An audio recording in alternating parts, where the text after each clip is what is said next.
அருட்பெருஞ்சோதி அருட்பெருஞ்சோதி தனிப்பெரும் கருணை அருட்பெருஞ்சோதி. எல்லா உயிர்களும் இன்புற்று வாழ்க, வள்ளல் மலரடி வாழ்க வாழ்க, கொல்லா விரதம் குவளை எல்லாம் ஓங்குக, நல்லோர் நினைத்த நலம்பெறுக, நன்று நினைத்த எல்லோரும் வாழ்க இசைந்து.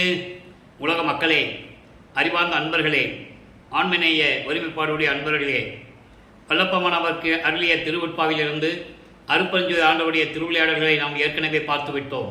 இப்போ வல்லற்பமானவர்கள் 51 ஆண்டுகளில், அதாவது இந்த பூலோகத்திற்கு வருவிக்க உற்று, ஒரு தாயின் வழியாக வருவிக்க உற்று 51 ஆண்டுகளில் 48 ஆண்டுகள் வரையிலும் அருட்பெருஞ்சோதி ஆண்டவருடைய திருவிளையாடல் எப்படியெல்லாம் நடந்தது என்பதை நாம் தெளிவாக பார்த்து விட்டோம். அதன் பிறகு தர்மசாலையிலிருந்து வல்லற்பமானவர்கள் எப்படி மேட்டுக்குப்பம் வருகை தந்தார்கள் என்பதையும் இப்போ நம்ம பார்த்துக்கிட்டு இருக்கிறோம். இப்போது சத்தியஞான சபையை 1871 ஆண்டு ஆனி மாதம், அதாவது ஜூன் மாதம் கட்ட தொடங்குகிறார்கள். 1872 ஆண்டு கட்டி முடிக்கப்பட்டு தைப்பூச நாள் அன்று, அதாவது 25/1/1872 நாள் தை 13 வியாழக்கிழமை அன்று தைப்பூசத்தன்று ஜோதி காட்டுகிறார்கள். நல்லா புரிஞ்சுக்கணும்னு, வல்லப்பமானவர்கள் சிவாச்சாரியாரை தலைமையிலே தான் அந்த ஜோதி காட்டப்பட்டது. ஜோதி காட்டும்போது ஏற்கனவே நம்ம வழக்கத்தில் இருந்தபடி சொல்லுகிறார்கள், 7 திரைகளையும் விலக்கி தைப்பூசம் அன்று ஜோதி காட்டினார்கள் என்று. இங்கே ஒரு கருத்தை நான் சொல்ல விரும்புகிறேன். காரணம், சில சமயங்களில் உண்மைகளை மறைக்கப்படும் போது அந்த உண்மைகளை உலக மக்களுக்கு நாம் தெரியப்படுத்த வேண்டும். அகவல் எழுதியது 18/4/1872. அகவலிலே தான் 7 திரைகளை பற்றி வல்லப்பமானவர்கள் நமக்கு தெளிவாக அருளியிருக்கிறார்கள். ஆக ஜோதி அன்று, தைப்பூசத்தன்று 1872 ஆண்டு அங்கே 7 திரைகளை விலக்கி காட்டியிருப்பது ஏற்புடையதல்ல. ஏனென்றால் அகவலியிலே தான் வல்லப்பமானவர்கள் 7 திரைகளை நமக்கு தெளிவாக அருளியிருக்கிறார்கள். இதை ஏன் சொல்லுகிறேன் என்றால், சில உண்மைகளை, மறைக்கப்பட்ட உண்மைகளை உலக மக்களுக்கு தெரியப்படுத்த வேண்டும். ஜோதி காட்டினார்கள், சிவாச்சாரியார் ஜோதி காட்டினார்கள், அது உண்மை, நம்ம இல்லை என்று மறுக்க முடியாது. ஆனால் சில காரணங்களினால் இதை அதற்கு பிறகு இடையிலே வந்த சொருகள் என்று சொல்லுவார்கள். அகவலை எழுதிய பிறகு, வல்லப்பமானவர்கள் அருட்பெருஞ்சோதி ஆண்டவர் ஆன பிறகு 7 திரைகளை விலக்கி காட்ட வேண்டும் என்ற நோக்கத்தில் காட்டியிருக்கிறார்கள். அதை நம்ம ஏற்றுக்கொள்ளலாம், தவறில்லை. ஆனால் சில விஷயங்களை, மறைத்த விஷயங்களை உலக மக்களுக்கு நாம் தெரியப்படுத்த வேண்டும்.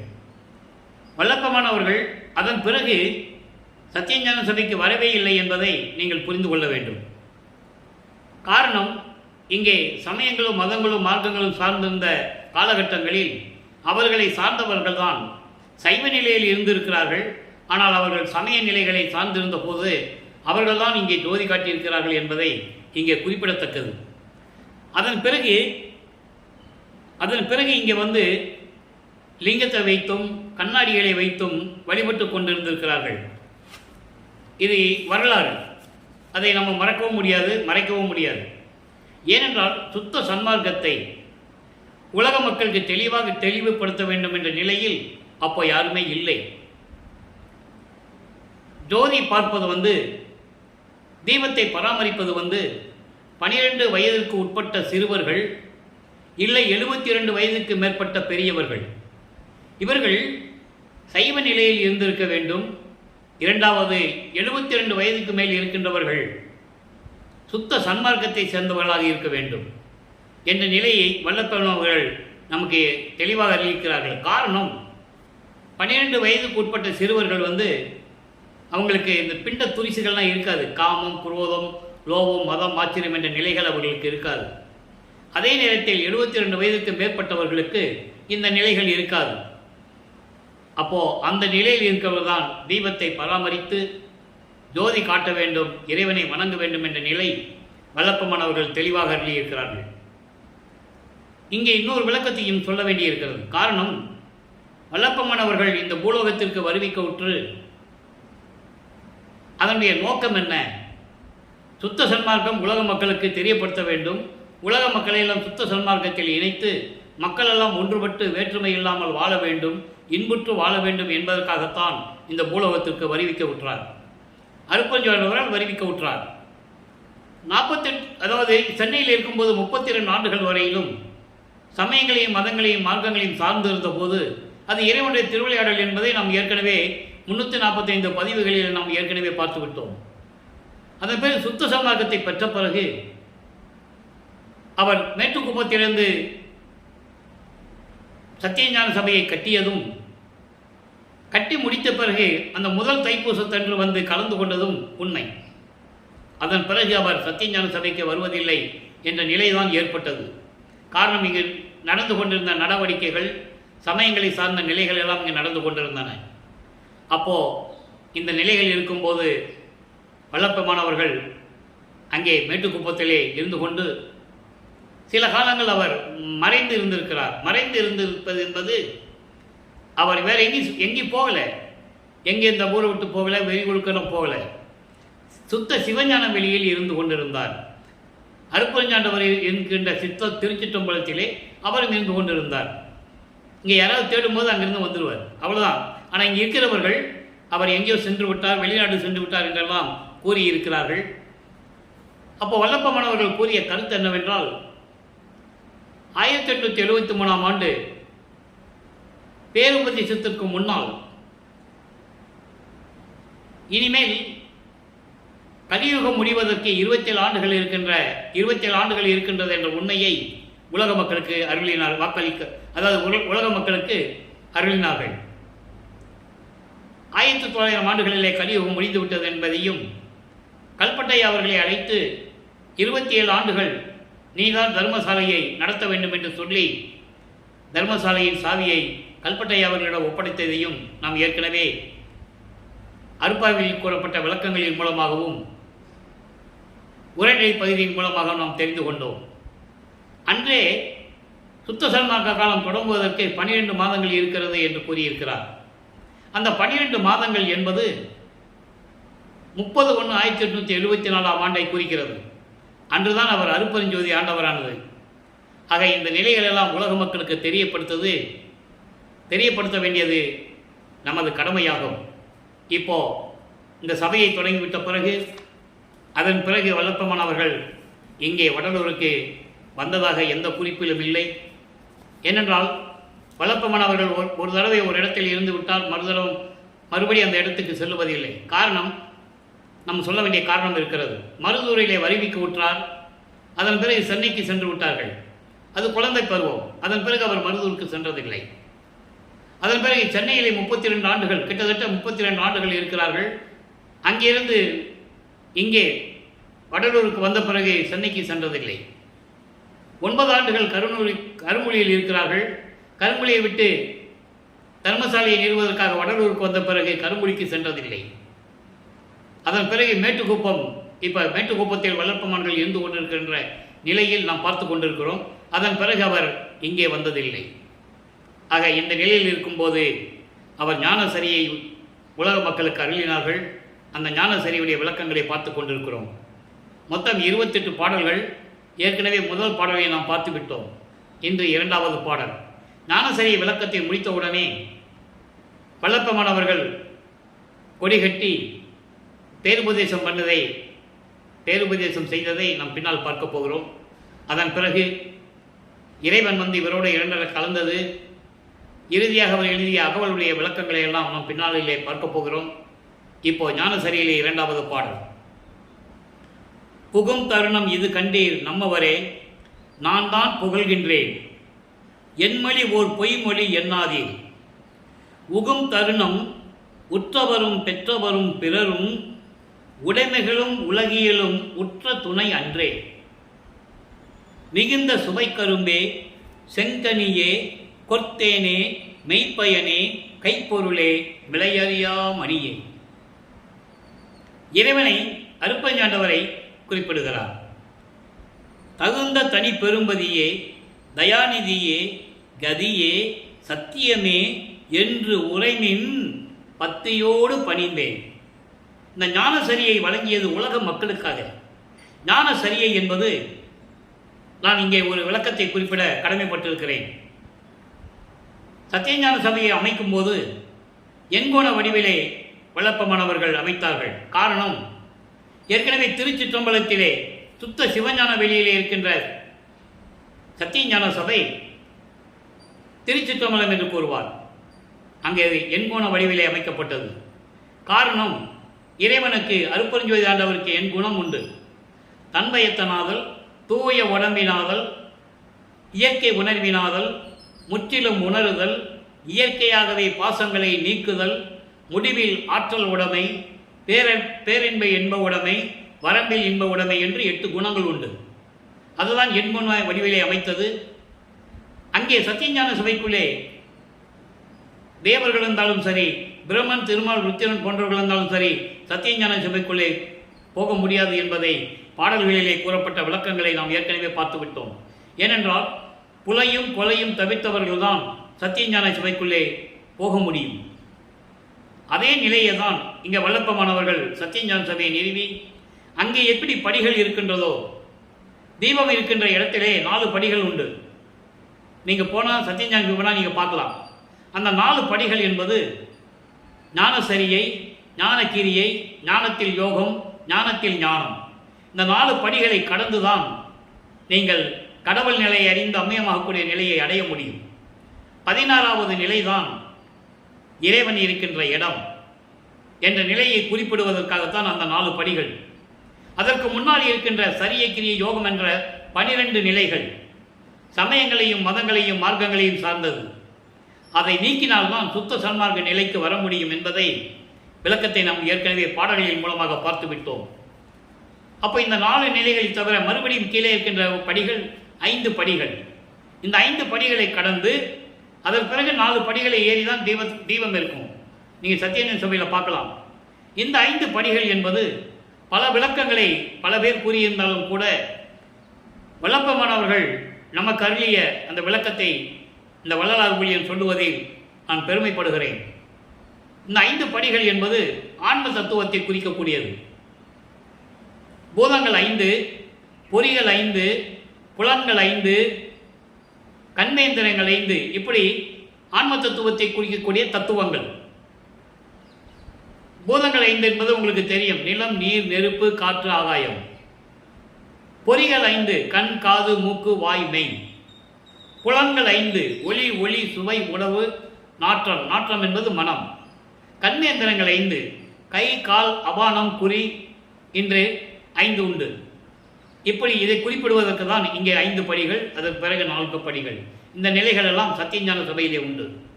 ஆக வல்லப்பமானவர்கள் இந்த ஞானசரியை சொல்லும்போது தான் இந்த விளக்கம் தர வேண்டியிருந்தது. ஞானசரியை போனாதான் அதான் மரணமில்லா பெருவாளுடைய தொடக்கம். அதை பாடலிலே கூறியிருப்பார். நன்னாலும் கடந்த ஒளி ஞான சபாபதியே, பொன்னாரும் சபையாய் அருள் பூரண புண்ணியனே, என்னால் ஆவது ஒன்றும் உனக்கு இல்லை எனினும் எந்தாய், உன்னால் வாழுகின்றேன் எனக்கு உன்னை உரைத்தருளே என்ற பாடல். நன்னாலும் கடந்த ஒளி ஞான சபாபதி என்பது, நன்னாலும் என்பது 4x4, 4 16. சரியை கிரியை யோகம் ஞானம் என்ற 16 நிலைகளை கடக்க வேண்டும். முதல் 12 நிலைகள் ஏற்கனவே கூறியது போல சமயங்களையும் மதங்களையும் மார்க்கங்களையும் சார்ந்தது. அதை சின்னம்பிடி என்ற படியத்திலே ஒரு பாடல் உண்டு. பன்மார்க்கம் கடந்தேன் என்று சின்னம்பிடி, 12 மேல் நின்று சின்னம்பிடி. 12 மேல் என்பது 13வது நிலை. 13வது நிலை என்பது திரையோதச நிலை. திரையோதச நிலை என்பது 13வது நிலையான ஞானசரியை. ஆக இப்படிப்பட்ட விளக்கங்கள் எல்லாம் உண்டு. ஆக வல்லப்பமானவர்கள் இப்படியெல்லாம் சத்தியஞான சபையை நிறுவி இந்த உலக மக்களுக்கு அருளினார்கள் என்பதை நீங்கள் புரிந்து கொள்ள வேண்டும்.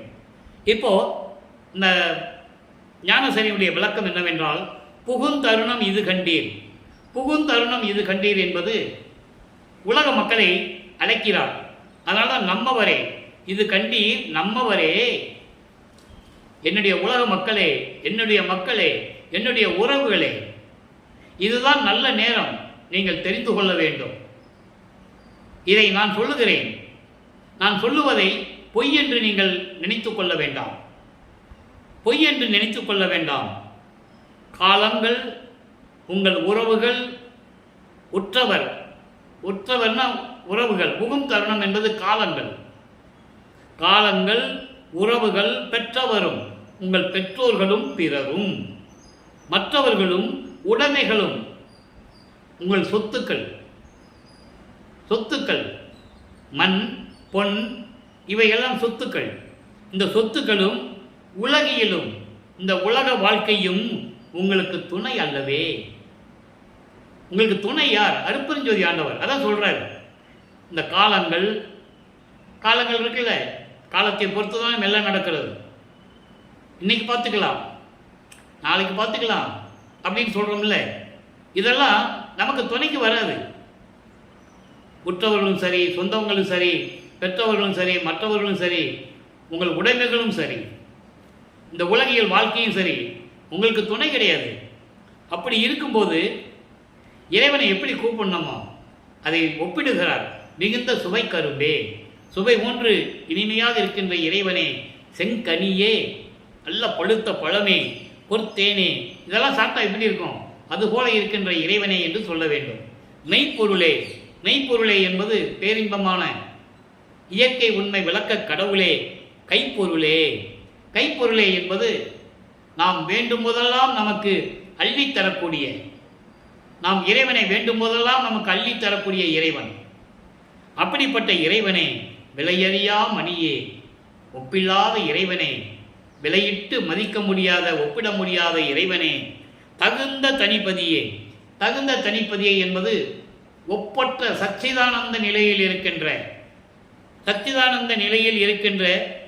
சுத்த சிவநிலையில் இருக்கின்ற இறைவனே, தயாநிதியே, தயவும் கருணையும் கொண்ட அருள் செல்வமே, கதியே என்பது எங்களுடைய அடைக்கலமே என்று சொல்லுவதை விட எங்களுக்கெல்லாம் மேன்மை நிலையை தரக்கூடிய இறைவனே, சத்தியமே, இயற்கை உண்மையின் விளக்க கடவுளே என்று நாம் பக்தியோடு வணங்கி போற்றுங்கள். அப்ப இறைவனை எப்படி போட்ட சொல்றாருன்னா, இந்த நிலையில் இருந்து கொண்டு, சுத்த சன்மார்க்கத்தில் இருந்து கொண்டு, கொலையும் புலையும் தவிர்த்து, உயிர் நேயத்தோடும் உயிர் இறக்கத்தோடும் அந்த மனநிலையில் இருந்து கொண்டு இறைவனை போற்றி வணங்குங்கள், நீங்கள் மரணமில்லா பெருவாழ்வில் வாழலாம் என்று கூறுகிறார். இதுதான் இந்த பாடலுடைய பொருள். இதை இன்னும் ஒரு விளக்கத்தை நான் தர கடமைப்பட்டிருக்கிறேன். காரணம், இவர் வருவிக்க உற்ற ஆண்டுகளில் இருந்து 32 ஆண்டுகள் வரையிலும் சென்னையிலே இருந்து கொண்டு சிவபெருமானை வழிபட்டார் என்பது உங்களுக்கு எல்லாம் தெரியும். அந்த விளக்கங்களை நாம் பேருபதேசம் செய்யும் போது, அந்த விளக்கத்தை கூறும்போது, வல்லப்பமானவர்கள் பேருபதேசம் செய்யும் போது கூறிய விளக்கத்தை நாம் கூறும்போது இன்னும் சில விளக்கங்களை விரிவாக பார்க்கலாம். அப்போ வல்லப்பமானவர்கள் அங்கேயே தான் இருந்தாரு, சிவபெருமானை வழிபட்டாரு, திருநூறு பூசிக்கிட்டு இருந்தாரு. இந்த நிலை தொடர்ந்து பேசிக்கொண்டிருக்கிறார்கள். அது ஒரு நிலை. அந்த நிலையை கடந்துதான் சுத்த சன்மார்க்கத்துக்கு வர வேண்டும் என்ற நிலைக்காகத்தான் இறைவனுடைய திருவிளையாடலால் தான் வல்லப்பமான் அவர்கள் அந்த சமய நெறிகளை பின்பற்றி கொண்டிருந்தார் என்பதை நீங்கள் புரிந்து கொள்ள வேண்டும். அங்கே இருக்கும்போது சொன்னார், சிவபெருமான் சொன்னார், நடராஜன் சொன்னார், சொக்கநாதன் சொன்னார், திருநீர் பூசிட்டு இருந்தார், உத்தராட்சமலை போட்டுட்டு இருந்தார், எல்லாம் நடந்துட்டு தான் இருந்தது. அது ஒரு நிலை. அந்த நிலையை கடந்துதான் சுத்த சன்மார்க்கத்திற்கு வர வேண்டும் என்ற நோக்கத்திற்காகத்தான் அருட்பெருஞ்சாண்டவர் தன் மகனை இந்த பூலோகத்திற்கு ஒரு தாயின் வழியாக வருவிக்க செய்து, தனது மகனை 32 ஆண்டுகள் இந்த சமய நெறிகளிலே இருக்க செய்து, அதன் பிறகு சுத்த சன்மார்க்கத்தை கொடுத்து மகனை ஆட்கொண்டு எல்லா அகலையும் கொடுத்தார் என்பதை நாம் ஏற்கனவே தெளிவாக பார்த்திருக்கிறோம்.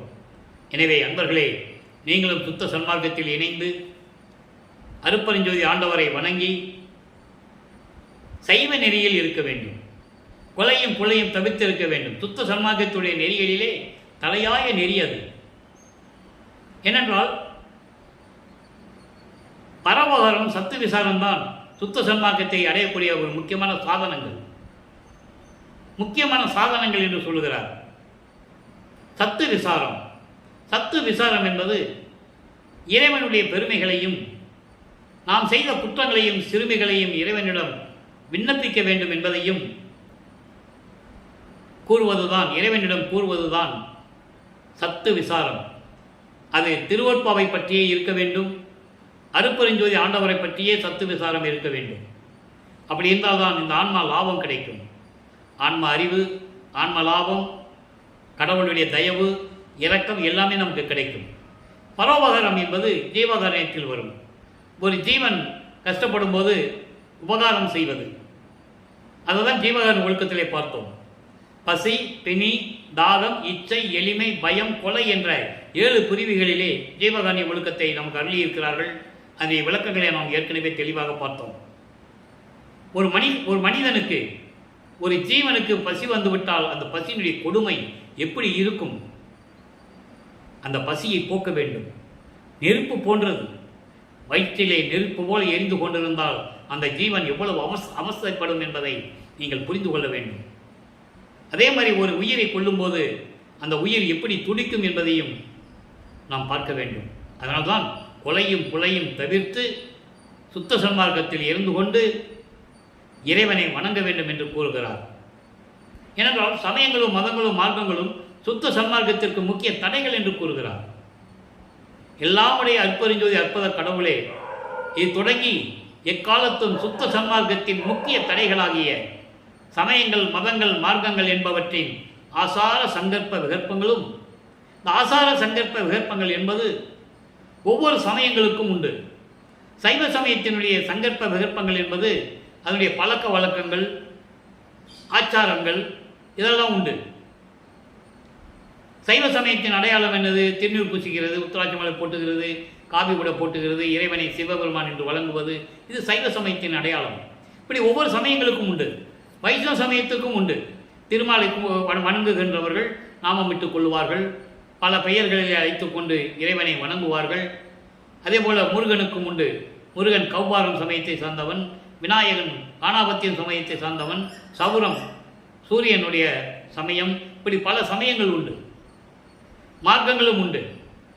ஆக அந்த நிலைகளெல்லாம் கடந்ததுதான் சுத்த சன்மார்க்கம். இந்த நிலையை நீங்கள் புரிந்து கொள்ள வேண்டும். சுத்த சன்மார்க்கம் என்பது ஒரு தனி மார்க்கம். சமயங்களுடைய, மதங்களுடைய, மார்க்கங்களுடைய ஒப்பிடக்கூடாது. அதனால்தான் அகவலியிலே கூறினார்கள். நான் அடிக்கடி அந்த பாடல்களில் நினைவுபடுத்துவதுண்டு. சாதி மதமும் சமயமும் பொய்யென ஆதியில் உணர்த்திய அருட்பெருஞ்சோதி. சாதி மதமும் சமயமும் பொய் ஆதியானதையாம் அருட்பெருஞ்சோதி. இப்படியெல்லாம் நிறைய விளக்கங்களை நமக்கு வளர்ப்பமானவர்கள் அருளியிருக்கிறார்கள். எனவே அன்பர்களே, நீங்கள் சுத்த சன்மார்க்கத்தில் இணங்கி இறைவனை வணங்கி அருட்பெருஞ்சோதி அருட்பெருஞ்சோதி தனிப்பெருங்கண்ணை அருட்பெருஞ்சோதி என்ற மகாமந்திரத்தை கூறி இறைவனை வணங்கி இறைவனுடைய அருளையும் செல்வங்களையெல்லாம் பெற்று இந்த வையகத்தில் நீங்கள் வாழ்வாங்க வாழ வேண்டும். வல்லப்பமானவர்கள் தற்போது மேட்டுக்குப்பத்திலே இருந்து கொண்டு அங்கே என்னென்ன திருவிளையாடல்கள் நடந்தது என்பதையும், நான் ஏற்கனவே கூறியது போல பேரு பூஜை விளக்கங்களையும், கொடியேற்றும் போது கொடி பாட்டினுடைய விளக்கங்களையும், அதன் பிறகு அருட்பெருஞ்சாண்டவர் தன் மகனோடு 2 கலந்து விடுற அந்த விளக்கங்களையும் நாம் பின்னாளில் பார்க்க போகிறோம். தினசரியும் ஞானசரிய விளக்கத்தை நாம் சொல்ல வேண்டிய கடமை இருக்கிறது. எனவே இந்த பதிவை பார்த்து நீங்கள் இறைவன் அருளை பெற்றுக்கொண்டு வளமோடு வாழ வேண்டும். அருட்பெருஞ்சோதி அருட்பெருஞ்சோதி தனிப்பெருங்கருணை அருட்பெருஞ்சோதி. நாளையும் பதிவை பார்த்து மகிழ்ந்து இறைவன் அருளை பெற்றுக்கொள்ளுங்கள். நன்றி, வணக்கம்.